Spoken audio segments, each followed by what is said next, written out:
Hi tears, welcome back. எல்லாரும் எப்படி இருக்கீங்க? நல்லா இருக்கீங்களா? இன்றைக்கி நம்ம வீடியோவில் நம்ம பார்க்க போகிறது ஊறுகாய்க்கெல்லாம் நம்ம பயன்படுத்துகிற இந்த ஒரு சிந்தட்டிக் விnegar நிறைய விஷயத்துக்காக நம்ம பயன்படுத்தலாங்க. ஒன்றும் இல்லை, ஒரு 100 விஷயம் நம்ம செய்யலாம். அது மட்டும் இல்லைங்க, இனி ஹேர் டே பண்ணும்போது ஒரு முறை நீங்கள் இந்த மாதிரி செஞ்சு பாருங்கள். ரொம்ப நாளைக்கு அந்த கலரும் நிற்கும், முடி ட்ரை ஆகாது, முடி கொட்டி போகாது.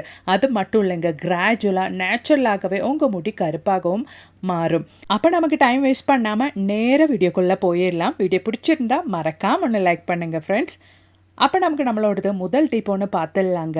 அதுக்காக வேண்டிட்டு நான் இங்கே ஹோட்டல்லேருந்து நம்ம ஃபுட்டெல்லாம் வாங்கும்போது கிடைக்கிற சின்ன பவுல் அது தான் எடுத்திருக்கேங்க. அதுக்குள்ளே நம்ம காட்டன் தான் வைக்க போகிறோம். அதாவது கொஞ்சம் பெரிய அளவுக்கு நீங்கள் எடுத்துக்கோங்க. இனி காட்டன் உங்கள் கையில் இல்லை, இந்த மாதிரி பஞ்சு உங்கள் கையில் இல்லை அப்படின்னா டிஷ்யூ பேப்பர் கூட நீங்கள் பயன்படுத்திக்கலாம். அதுக்கு மேலே நாம் சிந்தட்டிக் விnegar, அதாவது ஊறுகாய்க்கெல்லாம் பயன்படுத்துகிற விnegar தான் ஊற்றுறோம். கிட்டத்தட்ட 1 டேபிள் ஸ்பூன் அளவுக்கு ஊற்றிட்டு நல்லபடியாக அந்த ஒரு பஞ்சில் ஊறுற மாதிரி இந்த மாதிரி நீங்கள் வச்சுக்கோங்க.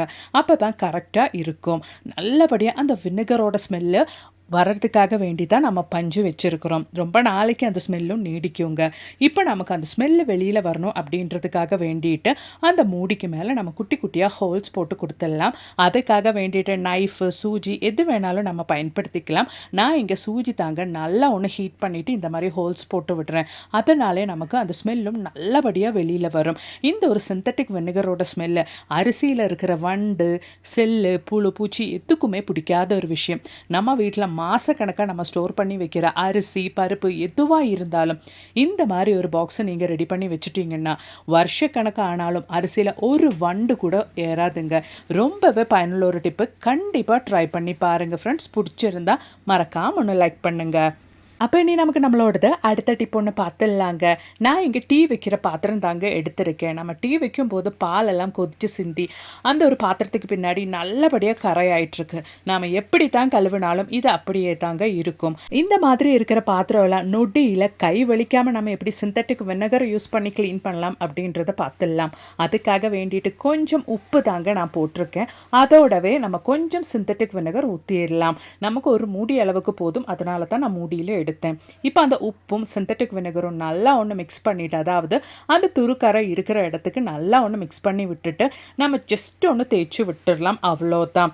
இப்போ நம்மளோட குக்கருக்கு பின்னாடி, அது மாதிரி நான்ஸ்டிக் பேனுக்கு பின்னாடி எல்லாம் இருக்கிற இந்த மாதிரி அழுக்கு துரும்பு கரையெல்லாம் ஈஸியாகவே நம்ம நீக்கிடலாங்க. நிறைய துருக்கரை இருக்குது அப்படின்னா நீங்கள் ஒரு 5லேருந்து 10 நிமிஷம் டைமுக்கு ஊற வச்சதுக்கு அப்புறமேட்டு க்ளீன் பண்ணிக்கோங்க. இந்த மாதிரி கொஞ்சம் தான் இருக்குன்னா அப்போவே நம்ம தேய்ச்சி எடுத்துடலாங்க. கை வலிக்காமல் ஈஸியாகவே நம்ம க்ளீன் பண்ணிடலாம். இப்போ நோன்பு டைமு அப்படின்றதுனால, இல்லைன்னா நம்ம நிறைய வெசல்ஸ் எல்லாம் க்ளீன் பண்ணணும் அப்படின்னா இந்த ஒரு மெத்தடில் நீங்கள் க்ளீன் பண்ணி பாருங்கள். சோப்பு எதுவுமே இல்லாமலே நம்ம ஈஸியாக நம்ம பாத்திரம்லாம் பளிச்சுன்னு கடையிலேருந்து வாங்கும்போது எப்படி இருந்துச்சோ அந்த மாதிரியே நம்ம மாற்றிடலாங்க. பாருங்கள், நீங்கள் லைவாகவே பார்க்கலாம். நான் தேய்க்க அந்த துருக்கரையெல்லாம் எவ்வளோ ஈஸியாக வருது அப்படின்றது பாருங்கள். அவ்வளோதான். நம்மளோட டீ பாத்திரத்துக்கு பின்னாடி நல்லபடியாக தேய்ச்சி எடுத்துட்டேன். ஈஸியாக க்ளீன் ஆயிடுச்சு பாருங்கள். கை வலிக்காமல் நல்லா புதுசாகவே மாறிடுச்சு. நம்ம கடையிலேருந்தெல்லாம் வாங்கும்போது பாத்திரத்துக்கு பின்னாடி இப்படி தான் இருக்கும் இல்லைங்களா? அந்த மாதிரி நம்ம பளிச்சுன்னு மாற்றிட்டோம் பாருங்கள். உங்களுக்கு லைவாகவே அது பார்க்கலாம். இப்போ நான் நல்ல தண்ணியில் ஒன்று வாஷ் பண்ணிட்டு கூட உங்களுக்கு காமிக்கிறேங்க. நல்லா க்ளீனாக புதுசாகவே மாறிடுச்சு. இதே மெத்தட்லேயே நம்ம குக்கரோட பின்னாடி, நான்ஸ்டிக் பேனோட பின்னாடி, நம்ம தோசை தவோட பின்னாடி எல்லாம் நம்ம க்ளீன் பண்ணி எடுத்துடலாம். கண்டிப்பாக நீங்கள் ஒரு முறை ட்ரை பண்ணி பாருங்கள். பிடிச்சிருந்தா மறக்காம ஒன்று லைக் பண்ணுங்கள் ஃப்ரெண்ட்ஸ். அப்போ நீ நமக்கு நம்மளோடது அடுத்த டிப் ஒன்று பார்த்துடலாம். அதுக்காக வேண்டிட்டு நான் இங்கே 2 நாள் முன்னாடி எடுத்து வச்ச புளிச்ச கஞ்சி தண்ணி தாங்க எடுத்திருக்கேன். தேவையான அளவுக்கு புளிச்ச கஞ்சி தண்ணி நம்ம எடுத்துக்கலாம். இப்போ நான் இங்கே ஒரு பெரிய கிளாஸ் அளவுக்கு தான் கஞ்சி தண்ணி எடுத்திருக்கேன். அது கண்டிப்பாக புளிச்சிருக்கணும், அப்போ தான் நமக்கு ரிசல்ட் கிடைக்கும். அதில் நாம் இப்போ 1 டீஸ்பூன் அளவுக்கு சிந்தட்டிக் விnegar ஊற்றிடலாங்க. அவ்வளோதான். நல்லபடியாக மிக்ஸ் பண்ணிவிட்டு ஒரு பாட்டிலுக்கு நாம் மாற்றிடலாம். அதாவது ஒரு ஸ்ப்ரே பாட்டில், அப்படி இல்லைனா இந்த மாதிரி பாட்டில், குட்டி குட்டி பாட்டில் எல்லாம் நம்ம கையில் இருந்தால் அந்த பாட்டில் கூட நம்ம இதுக்காக பயன்படுத்திக்கலாம். அந்த பாட்டில் மூடியில் நம்ம ஹோல்ஸ் போட்டு விட்டால் போதுங்க. இந்த சிந்தட்டிக் விnegar ஊற்றின கஞ்சி தண்ணி நம்ம வீட்டில் நம்ம எல்லோருமே கருவேப்பிலை வளர்த்துவோம் இல்லைங்களா? அந்த மாதிரி நம்ம வேப்பிலை வளர்த்தும் போது, கருவேப்பிலை வளர்த்தும் போது அது நல்லா வாடாமல் ஃப்ரெஷ்ஷாக இருக்கிறதுக்கு இந்த ஒரு கஞ்சி தண்ணி பயன்படுத்தலாம். அது மட்டும் இல்லைங்க, பச்சை மிளகாய் எல்லாம் வீட்டில் வளர்த்துறவங்களாக இருந்தால் நிறைய பச்சை மிளகாய் இந்த மாதிரி வரணும்னா இந்த ஒரு கஞ்சி தண்ணி நீங்கள் யூஸ் பண்ணி பாருங்கள், வித்தியாசம் தெரியும். அப்போ இனி நமக்கு நம்மளோடது அடுத்த டிப் ஒன்று பார்த்துடலாங்க. அதுக்காக வேண்டிட்டு நல்லபடியாக நம்மளோடது தண்ணி சூடாகி கொதிக்கிற அந்த ஒரு ஸ்டேஜ் வரும்போது கொஞ்சம் சிந்தட்டிக் விnegar, அதாவது ஒரு 1/2 டீஸ்பூன் அளவுக்கு ஊற்றினா போதும். அதுக்கப்புறமேட்டு நம்ம வேக வைக்கிறதுக்கு தேவையான முட்டை நம்ம அதில் போட்டுக்கலாம். முட்டை நம்ம இந்த மாதிரி வேக வைக்கும்போது முட்டை உடையாமல் நல்லா பர்ஃபெக்டாக நமக்கு வேக வைக்க முடியுங்க. நிறைய பேருக்கு இருக்கிற பிரச்சனை தான் முட்டை நம்ம வேக வைக்கும்போது அது உடஞ்சி போகிறது. அந்த மாதிரி உடஞ்சி போயிருச்சுன்னா ரொம்பவே ஸ்மெல் இருக்கும். அதுக்கப்புறமேட்டு அந்த பாத்திரம் எல்லாம் கழுவி எடுக்கிறதுக்குள்ள ரொம்பவே பாடாயிரும். அந்த பாத்திரத்துலையும் ஸ்மெல் இருக்கும், கிச்சன் சிங்கும் நாரி போயிடும். அந்த மாதிரி இல்லாமல் நீங்கள் கொதிக்கிற டைமில், அதாவது தண்ணி கொதிக்கிற டைமில் கொஞ்சம் சிந்தட்டிக் விnegar ஊற்றிட்டு அதுக்கப்புறமேட்டு நீங்கள் வேக வைக்கிறதுக்கு தேவையான முட்டை போட்டுட்டிங்கன்னா நல்ல பர்ஃபெக்டாக உங்கள் முட்டை நீங்கள் வேக வச்சு எடுத்துடலாம். அதோடவே அந்த முட்டையோட தோலும் ஈஸியாக நீங்கள் அந்த முட்டை வேஸ்ட் ஆகாமல் பீல் பண்ணி எடுக்கிறதுக்கு, இந்த மாதிரி தோல் உரிக்கிறதுக்கும் வசதியாக இருக்கும். கண்டிப்பாக ட்ரை பண்ணி பாருங்கள். பிடிச்சிருந்தா மறக்காமல் ஒன்று லைக் பண்ணுங்கள் ஃப்ரெண்ட்ஸ். அப்போ இனி நமக்கு நம்மளோடது அடுத்த டிப் ஒன்று பார்த்துடலாங்க.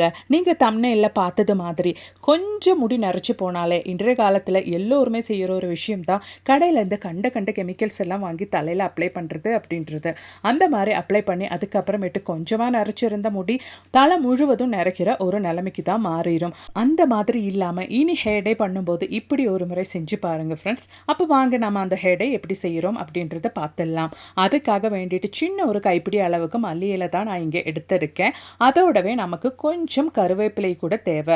இந்த மல்லி இலை நம்மளோட முடிக்கு அவ்வளோ நல்லது. ஒரு மல்லி இலை முடி உதிர்வை தடுத்து முடி வளர்ச்சியை தூண்டுகின்றது. அது மட்டும் இல்லைங்க, பொடுகு தொல்லையை கட்டுப்படுத்துகிறது. முடி வலுவானதாக மாறவும் உதவுகிறது. முடி சீக்கிரமாக வளரணும்னு ஆசைப்பட்டுட்டீங்கன்னா மல்லி இலை அதுக்கு ஒரு நல்ல தீர்வுங்க. மல்லி இலை நாம அரைச்சி தலையில் ஒரு பேக்காக போடுறதுனால அதோட ஸ்மெல்லு முடியல நிற்கும் அப்படின்ற டவுட்டு யாருக்கும் வேண்டாம். ஒரு டைம் நம்ம வாஷ் பண்ணிட்டோன்னா அந்த ஸ்மெல்லே வராதுங்க. அவ்வளோதான். நம்ம இது யூஸ் பண்ணி இப்போ எப்படி ஹேர் டே பண்ண போகிறோம் அப்படின்றது பார்த்துடலாம். அதுக்காக வேண்டிட்டு மிக்ஸி ஜாரில் நம்ம மல்லி இலை அது மாதிரி கருவேப்பிலையும் போட்டுக்கலாம். நல்லபடியாக ஒன்று ஃபைனாக அரைச்சி எடுத்துக்கணும். இதை நம்ம அரைச்சி எடுத்துக்கிறதுக்காக இங்கே பயன்படுத்த போகிறது ஃப்ரெஷ்ஷான கஞ்சி தண்ணி தான். நம்ம ஃப்ரெஷ்ஷான கஞ்சி தண்ணி தேவையான அளவுக்கு ஊற்றிட்டு நல்லா ஃபைனாக அரைச்சி எடுத்துடலாம். இப்போ நான் இங்கே கொஞ்சம் கஞ்சி தண்ணி ஊற்றிட்டு நல்லா ஃபைனாக இந்த மாதிரி அரைச்சி எடுத்துட்டேன். எவ்வளோ ஃபைன் பேஸ்ட்டாக அரைச்சி எடுக்க முடியுமோ அவ்வளோ ஃபைன் பேஸ்ட்டாக நீங்கள் அரைச்சி எடுத்துக்கோங்க. இப்போ இந்த மல்லி இலை தண்ணி நம்ம ஃபில்ட்ரு பண்ணி, அதாவது மல்லி இலை ஜூஸ் நம்ம ஃபில்ட்ரு பண்ணி தான் பயன்படுத்த போகிறோம். இப்போ நம்ம அரைச்சி எடுத்த ஜூஸு தேவையான அளவுக்கு நம்ம ஃபில்டர் பண்ணி எடுத்துக்கலாம். கஞ்சி தண்ணியும் நம்மளோட முடியோட வளர்ச்சிக்கு எவ்வளோ நல்லதுன்னு எல்லோருக்குமே தெரியும். இதோடவே நம்ம சேர்க்க போகிறது ஆயுர்வேதிக் ஷாப்லேருந்து நம்ம வாங்கக்கூடிய ஹெர்பல் அடங்கிய பிளாக் ஹென்னா தான். நம்ம போட்டு ஒரு அரை ஹவரில் ரிசல்ட் கிடைக்கணும் அப்படின்னு நீங்கள் நினச்சிட்டிங்கன்னா அதுக்கு பிளாக் ஹென்னா தாங்க நம்ம பயன்படுத்தணும். இப்போ தேவையான அளவுக்கு பிளாக் ஹென்னா போட்டு நல்லா ஒன்று மிக்ஸ் பண்ணிக்கலாம். இந்த மாதிரி நம்ம பிளாக் ஹென்னா பயன்படுத்தும் போது நம்ம முடி ட்ரை ஆகாது, முடி கொட்டி போகாது. அது மட்டும் இல்லை, முடியல டேண்ட்ரஃபும் வராதுங்க. கிராஜுவலாக நம்மளோடது கொஞ்சமாக நரைச்சி இருக்கிற அந்த ஒரு வெள்ளை முடி கூட நமக்கு கருப்பாக மாறிடும். அதோடவே நம்ம இங்கே சேர்க்க போகிறது நெல்லிக்காய் பவுடர் தாங்க. அது ஒரு 1/2 டீஸ்பூன் அளவுக்கு சேர்த்துட்டு அதுவும் நல்லா ஒன்று மிக்ஸ் பண்ணிக்கலாம். இப்போவே நம்மளோட ஹேர் டே பாருங்கள் நல்லா கலர் சேஞ்ச் ஆயிருச்சு. இதை ரெஸ்ட் பண்ணுறதுக்கு ஒன்றும் நீங்கள் வைக்கணுன்ட்டு அவசியம் கிடையாது. டைரெக்டாக நம்மளோடது தலைமுடியில் நம்ம அப்ளை பண்ணிக்கலாம். எந்த ஹேர் டேயாக இருந்தாலும் கொஞ்சமாக எடுத்து ஃபஸ்ட்டு நீங்கள் உங்கள் முடியில் டெஸ்ட் பண்ணிவிட்டு அந்த ஒரு ஹேர் டே உங்களுக்கு செட் ஆகுதா, அலர்ஜி ஏதாச்சும் வருதா அப்படின்னு செக் பண்ணிவிட்டு மட்டுமே நீங்கள் முழுசாக அப்ளை பண்ணிக்கோங்க. அவ்வளோதான். குளிக்கிறதுக்கு ஒரு அரை ஹவர் முன்னாடி நம்ம முடியில் நம்ம ஹேர் டே அப்ளை பண்ணதுக்கு அப்புறமேட்டு நம்ம வாஷ் பண்ணிக்கலாம். நீங்கள் வாஷ் பண்ணும்போது மைல்டான சோப்பு, ஷாம்பு எது வேணாலும் பயன்படுத்திக்கலாங்க. நல்லபடியாக முடி கருமையாகும். அது மட்டும் இல்லைங்க, அந்த கலரும் ரொம்ப நாளைக்கு உங்களுக்கு நீடிக்கும். கண்டிப்பாக இந்த மாதிரி ஒரு முறை நீங்கள் ட்ரை பண்ணி பாருங்கள். அப்போ இன்றைக்கி நான் என் வீடியோவில் ஆட் பண்ணியிருந்த எல்லா டிப்ஸும் உங்களுக்கு ரொம்பவே பயனுள்ளதாக இருந்திருக்கும்னு நான் நினைக்கிறேன். வீடியோ பிடிச்சிருந்தால் மறக்காமல் ஒன்று லைக் பண்ணுங்கள் ஃப்ரெண்ட்ஸ். அது மட்டும் இல்லை, நிறைய வீடியோஸ் நான் என் சேனலில் ஆட் பண்ணியிருக்கேன். அது கூட கொஞ்சம் செக் பண்ணி பாருங்கள். தேங்க்ஸ் ஃபார் வாட்சிங்.